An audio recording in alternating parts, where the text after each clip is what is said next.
an emergency 911 call was placed, prompting a quick response from local authorities.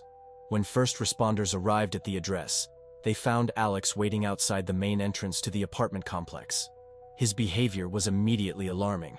He was visibly shaken, pacing back and forth, his eyes darting nervously toward the building, as if wary of what was inside.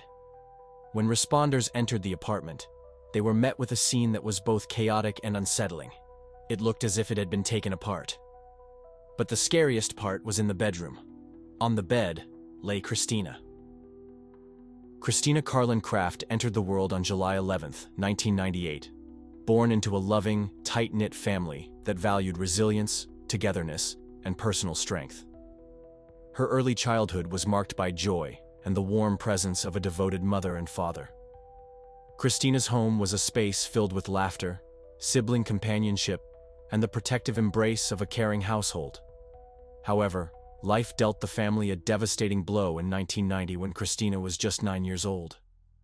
Her beloved mother tragically passed away after a sudden illness, leaving behind a void that no one could fully fill. After finishing high school, Christina took her first step into adulthood by accepting a job as a waitress at a coastal casino. While this was not her ultimate dream, it was a critical stepping stone that allowed her to gain life experience, independence, and self-discipline. The buzzing world of casinos, filled with characters from all walks of life, taught her important lessons in people skills and perseverance. Beneath the surface, however, Christina was fueled by a greater ambition. With her striking looks, magnetic presence, and confident poise, she longed for a life in the spotlight. Her dream wasn't just to be seen, it was to be recognized, celebrated, and respected in the world of high fashion and modeling. It was during the summer of 2003, in the vibrant and unpredictable atmosphere of the casino, that Christina's life took a new turn. One evening, she caught the attention of a sharply dressed and poised investor. Their conversation was brief, but impactful. And it wasn't long before Christina found herself mingling with well-connected individuals in the business world. Among them was Alex Chiotelli, a prominent banker with a composed demeanor and thoughtful charm.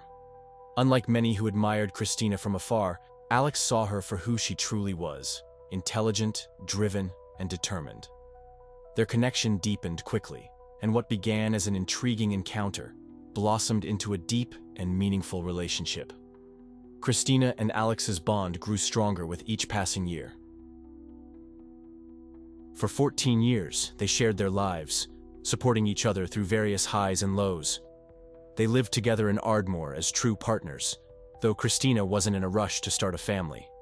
Her goals remained centered around self-fulfillment and professional achievement.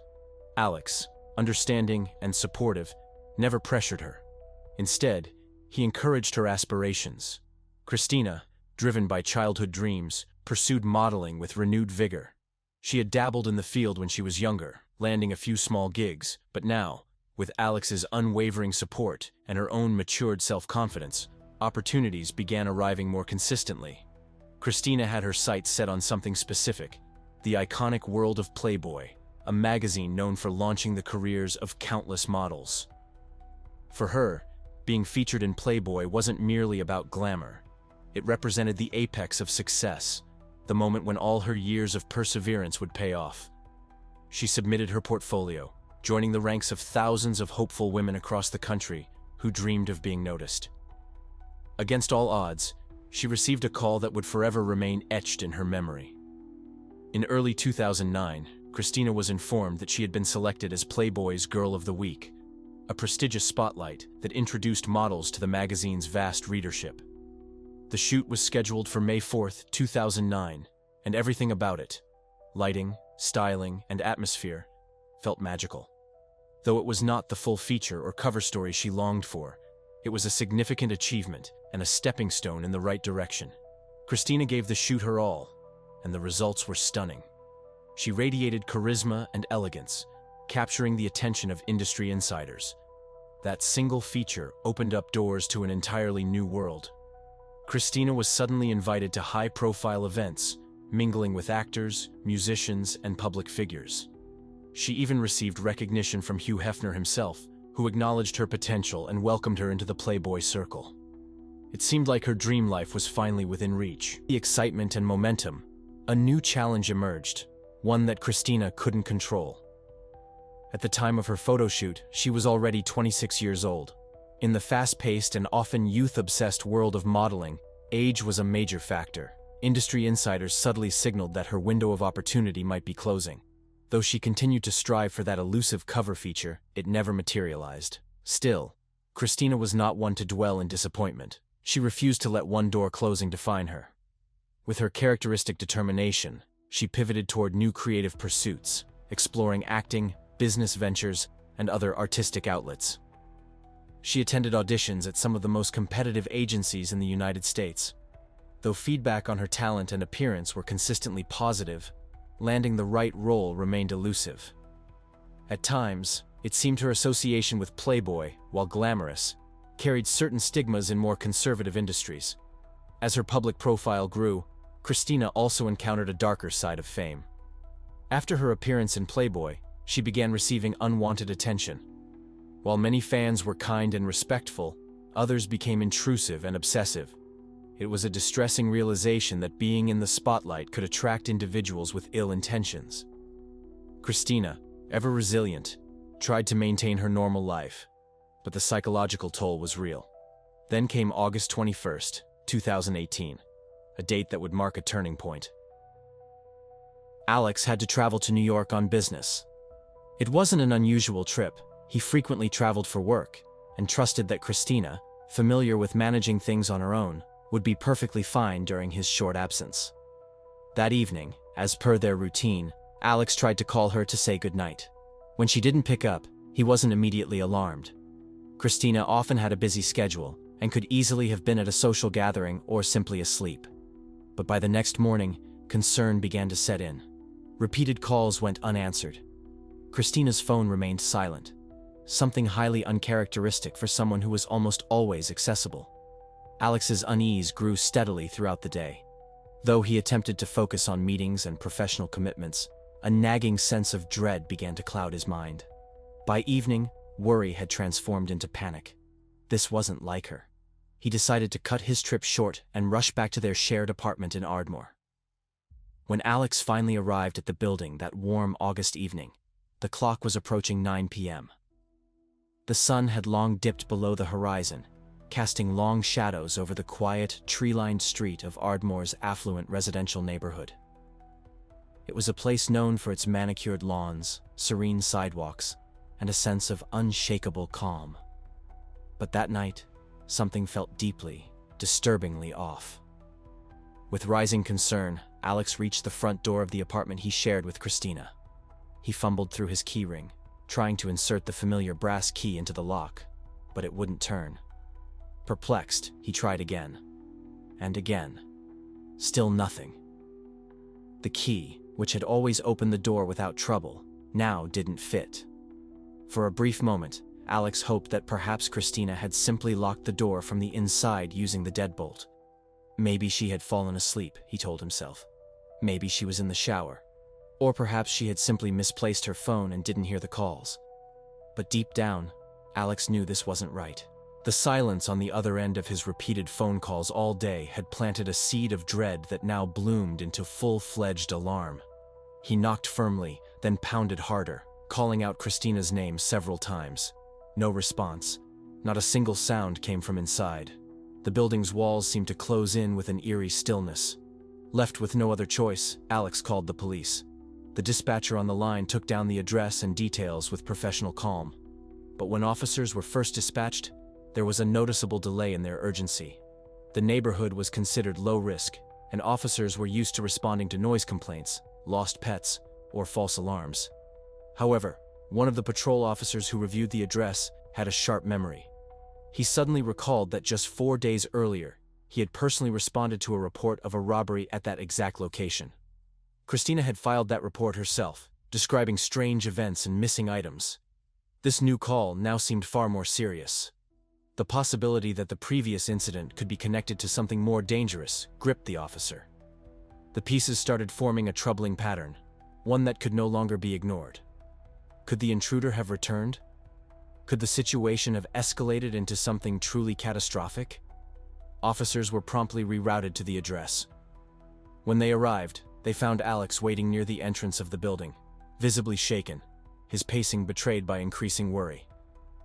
As he recounted his attempts to reach Christina and the strange malfunctioning of the key, the officers decided to act immediately. They announced their presence loudly, then forcibly broke down the door when there was still no response.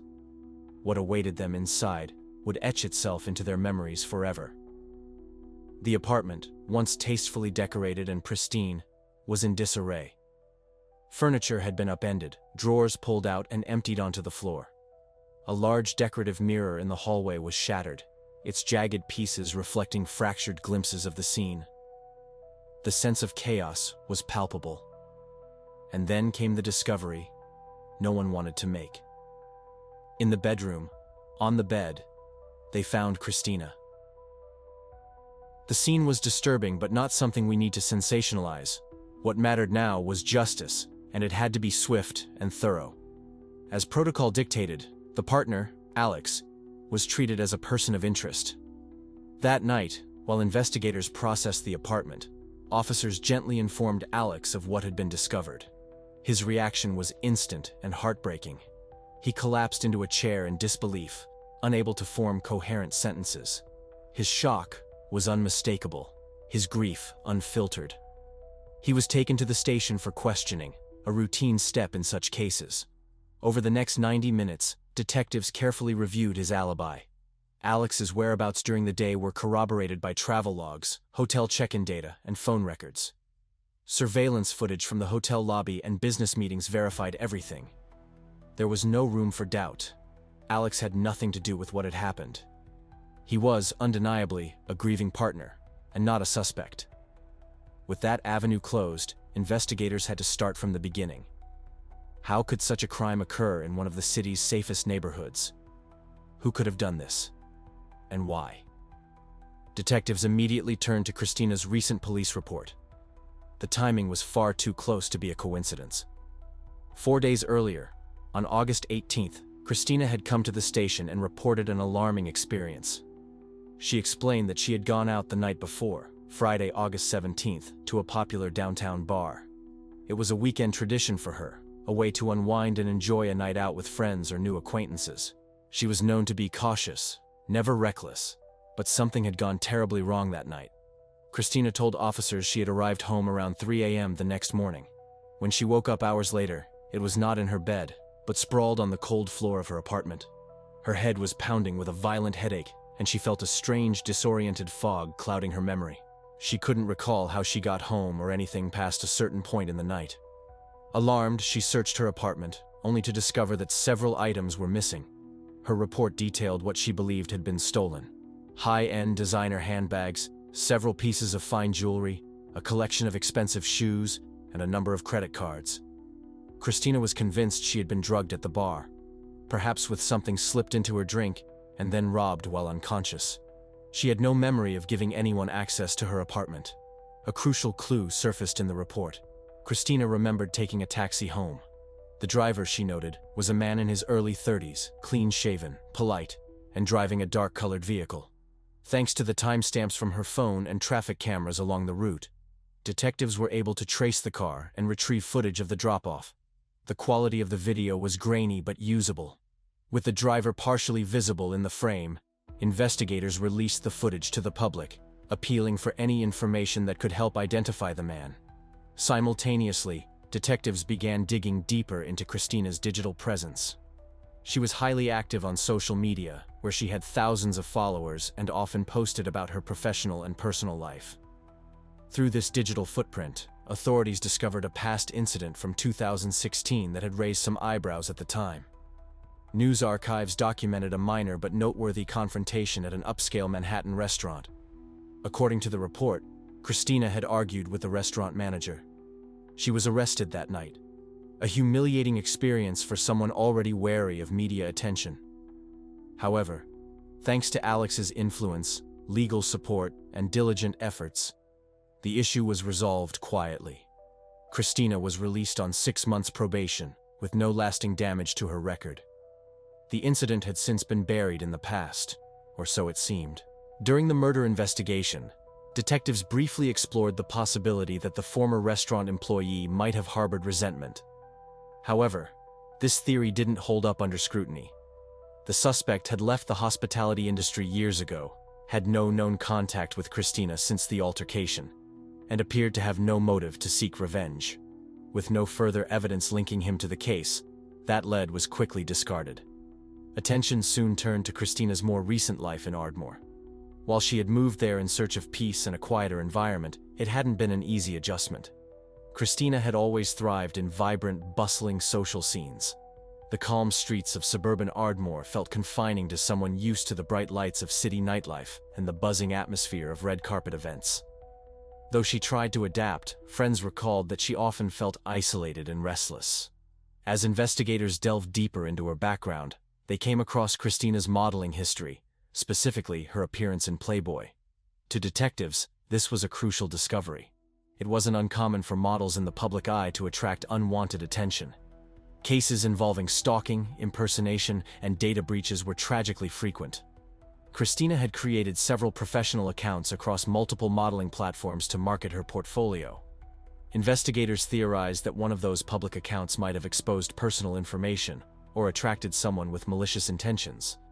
Around the same time, detectives began reviewing Christina's financial activity. They traced her credit card usage and discovered something deeply troubling. Less than 24 hours after her death, one of her cards had been used at a grocery store located just a few blocks from her apartment. Surveillance footage revealed the individual who made the purchase. It was the same taxi driver Christina had taken a ride with on the night of her reported robbery, a man named Andre Melton. Armed with this information, detectives wasted no time. They secured a search warrant for Andre's residence and an arrest warrant on charges of burglary and unauthorized card use. But when police arrived at his address, Andre was gone. He had fled the scene, possibly after sensing that the law was closing in. Despite his absence, the search of his home was revealing. Inside, officers recovered numerous personal belongings that had been reported missing from Christina's apartment. Luxury handbags, designer shoes, high-end jewelry, and more. However, recovering stolen property was no longer their priority. The urgency now centered on apprehending a suspect potentially connected to a far more serious crime. Meanwhile, the medical examiner's report had been finalized and delivered. The findings confirmed what detectives had feared from the outset. Christina's death was officially ruled a homicide. The cause of death and details of the assault were left undisclosed in media briefings out of respect for the family and to maintain the integrity of the ongoing investigation. Still, this report confirmed the most serious suspicion. Christina hadn't died by accident or misadventure. She had been intentionally harmed. As investigators combed through hours of surveillance footage from Christina's apartment building and surrounding areas, they made another startling discovery. A second man was captured entering the building shortly before the suspected time of the crime. He was approximately the same age and build as Andre Melton, but clearly a different person. More importantly, while both men were recorded entering the building, neither was seen exiting. This mystery man instantly became the investigation's new focal point. His image was enhanced and released to the public along with a plea for any information. As with many high-profile cases, the circulation of these photos across news networks and social media had an almost immediate impact. On August 22nd, just one day after the public release of the footage, a surprising call came into the police station. It was from Andre Melton himself. Clearly shaken by seeing his face aired on television alongside an unnamed second suspect, Andre reached out to clarify his involvement. During the tense phone call, he admitted to the break-in on August 18th. He confessed to stealing items from Christina's apartment but insisted he had no part in her murder. According to him, the night he robbed her, Christina had still been alive. He refused to turn himself in, however, fearful that he would be wrongly charged with the killing. The manhunt for Andre continued, now complicated by this partial confession. Then came a strange twist in the case, one that originated from an unexpected place. On October 26th, over 2 months after Christina's death, a new tip surfaced.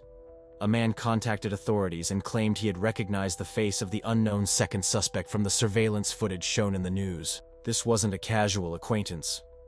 The caller said that he had recently been institutionalized in a psychiatric facility, and during his stay, he had shared a ward with the man in question. According to the witness, the man, whose name he did not know, had been admitted following a violent incident involving an attack on a woman. His behavior was volatile, and the staff had kept a close watch on him for 3 days before his discharge. But during their time together, the two had spoken. The witness recalled a disturbing conversation in which the patient described having plans to visit a woman he had met online. The details, though vague at the time, now seemed chillingly specific in hindsight. Detectives rushed to the clinic to gather more information. They needed a name, a diagnosis, anything that could help identify this individual. What they found was deeply frustrating. The facility had failed to verify the man's full identity before discharging him, and the paper trail was non-existent. The hospital had released him with no documented follow-up. The lead had seemingly hit a dead end, but fate intervened. On August 29th, just as it seemed the case might go cold again, another breakthrough occurred. A man came forward claiming to recognize the unknown suspect. He identified the man as Jonathan Wesley Harris, a 31-year-old recently released from prison. Harris had served time for a violent offense classified as a particularly serious felony. Alarmingly, he had only been out of prison for about a month when Christina was killed. With this new information, detectives sprang into action. They contacted everyone who might have known Harris: friends, neighbors, former parole officers, and family. Eventually, they reached his sister. After some hesitation, she revealed that Jonathan had left Philadelphia recently. According to her, he had boarded a bus headed for Pittsburgh. Law enforcement moved swiftly. They alerted local agencies along the suspected travel route and worked with the transit company to intercept the vehicle. When the bus finally arrived in Pittsburgh, officers surrounded it. They observed the passengers disembarking carefully. Jonathan Wesley Harris was the third person to step off the bus. He was taken into custody without resistance. The officers didn't press him immediately. They laid out a photograph, one that showed Christina in a candid, smiling moment, radiant and full of life. Jonathan glanced at the photo. After a few seconds, he nodded and spoke in a low voice. He claimed that he had met Christina in a bar several nights before her death. According to him, they had struck up what seemed like a casual conversation. They chatted for a while, and at some point during the evening, she agreed to leave the bar with him. He said they took a taxi together back to her apartment. From there, his story took a darker and more confusing turn. Jonathan alleged that after they arrived at Christina's home, he requested a payment, specifically $1,200, for what he vaguely described as services and substances. Jonathan claimed that at one point, in the middle of the argument, he briefly restrained Christina. He insisted that afterward he had a change of heart. According to him, he told her he wanted to calm things down, untie her, and simply leave. He said that Christina appeared to agree. But when he loosened the restraints, she didn't wait. Instead, she immediately ran for the door, likely trying to escape. Jonathan said he chased after her. And then, in his words, something terrible happened. He offered no specifics, only vague phrases that avoided directly addressing the level of violence or the final outcome. Investigators took note of this evasion. After the incident, Jonathan claimed he panicked. He searched the apartment, allegedly hoping to find valuables that would help him recoup what he said he had lost during the night. But nothing of significant value turned up. He reportedly took some clothing, which he later used to change out of his own, in a clear attempt to avoid being recognized on any nearby security footage. The police would later determine that Jonathan had exited the apartment not through the front door, but by climbing out onto the balcony, an effort that appeared both desperate and calculated. He had left the apartment without being seen by the building's security cameras, reinforcing the theory that he had planned his escape with at least some level of awareness. In follow-up interviews and under repeated questioning, Jonathan maintained his stance that he had not intended to harm Christina. As the case moved toward trial, Jonathan's legal team attempted to mount a defense focused on diminished responsibility. They argued that the incident was not first-degree murder, but rather a crime committed under the influence of substances and mental instability. They proposed that at most, he was guilty of involuntary manslaughter. a crime committed in the heat of the moment, without clear intent. They even revisited Jonathan's time in the psychiatric hospital, emphasizing his unstable behavior and erratic conversations as indicators that he was not in full control of his faculties. But the prosecution presented a clear, forceful rebuttal. They pointed to several key facts: Jonathan's decision to flee the city after the incident, his initial refusal to turn himself in, and the series of lies he told during his confession. Most critically, the prosecution reminded the jury that Jonathan never had to be there in the first place. There was no legal or personal obligation that bound him to Christina. The moment he felt angry or rejected, he could have walked away. Instead, he stayed. He cornered. He controlled. And ultimately, a woman lost her life. The prosecutors also referenced statements made by a witness who had briefly shared a ward with Jonathan at the psychiatric facility. That witness remembered Jonathan speaking in disturbingly casual terms about following women. Though these statements could not be linked to other crimes definitively, they contributed to a growing sense of unease around Jonathan's motives. The jury took everything into account: the evidence, the testimony, the contradictory statements, and the failed attempts at deflection. After deliberating, the verdict was delivered.